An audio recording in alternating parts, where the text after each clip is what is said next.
কামিকা একাদশীর মাহাত্ম্য কথা।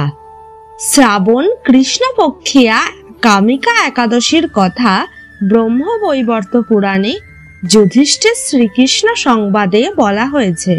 মহারাজ যুধিষ্ঠির শ্রীকৃষ্ণকে বললেন, হে গোবিন্দ, হে বাসুদেব, শ্রাবণ মাসের কৃষ্ণপক্ষের একাদশীর নাম এবং মাহাত্ম্য সবিস্তারে আমার কাছে বর্ণনা করুন। তা শুনতে আমি অত্যন্ত কৌতূহলী। প্রত্যুত্তরে ভক্তবৎসল ভগবান শ্রীকৃষ্ণ বললেন, হে রাজন, পূর্বে দেবর্ষি নারদ প্রজাপতি ব্রহ্মাকে এই প্রশ্ন করলে তিনি যে উত্তর প্রদান করেছিলেন, আমি এখন সেই কথাই বলছি। আপনি মনোযোগ সহকারে তা শ্রবণ করুন। একসময় ব্রহ্মার কাছে ভক্তশ্রেষ্ঠ নারদ জিজ্ঞাসা করলেন, হে ভগবান, শ্রাবণ মাসের কৃষ্ণপক্ষিয়া একাদশীর নাম কি? এর আরাধ্য দেবতা কে?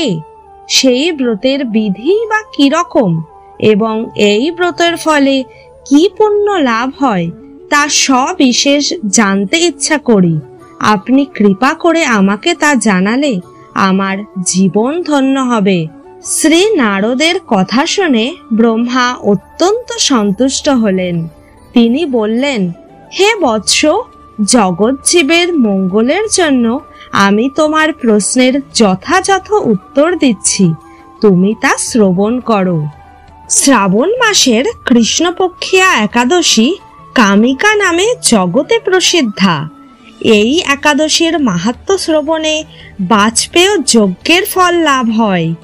ভগবান শ্রীহরির পূজা অর্চনা অপরিমিত পূর্ণ ফল প্রদান করে।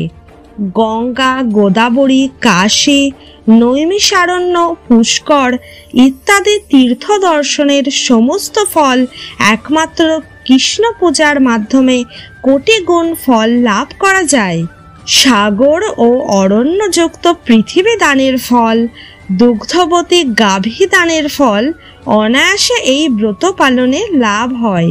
যারা পাপপূর্ণ সাগরে নিমগ্ন, এই ব্রতই তাদের উদ্ধারের একমাত্র সহজ উপায়।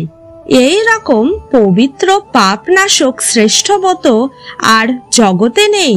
শ্রীহরি স্বয়ং এই মাহাত্ম্য কীর্তন করেছেন। রাত্রি জাগরণ করে যারা এই ব্রত পালন করেন তারা কখনো দুঃখ দুর্দশাগ্রস্ত হন না। এই ব্রত পালনকারী কখনো নিম্নজনি প্রাপ্ত হন না।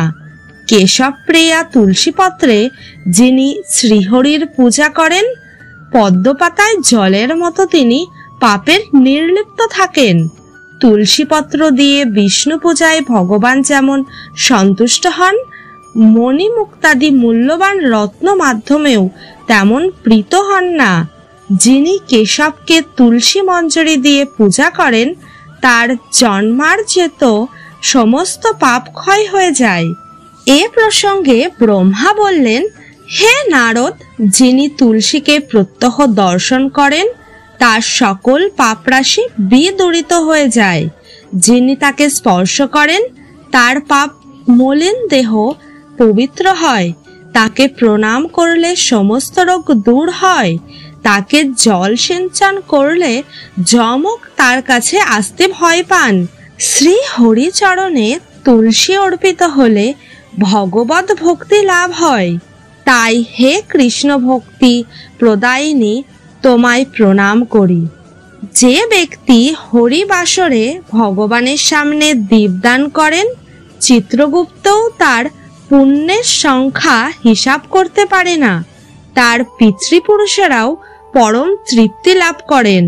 শ্রীকৃষ্ণ বললেন, হে রাজন, আমি আপনার কাছে সর্বপাপ হারিণী কামিকা একাদশীর মাহাত্ম্য বর্ণনা করলাম।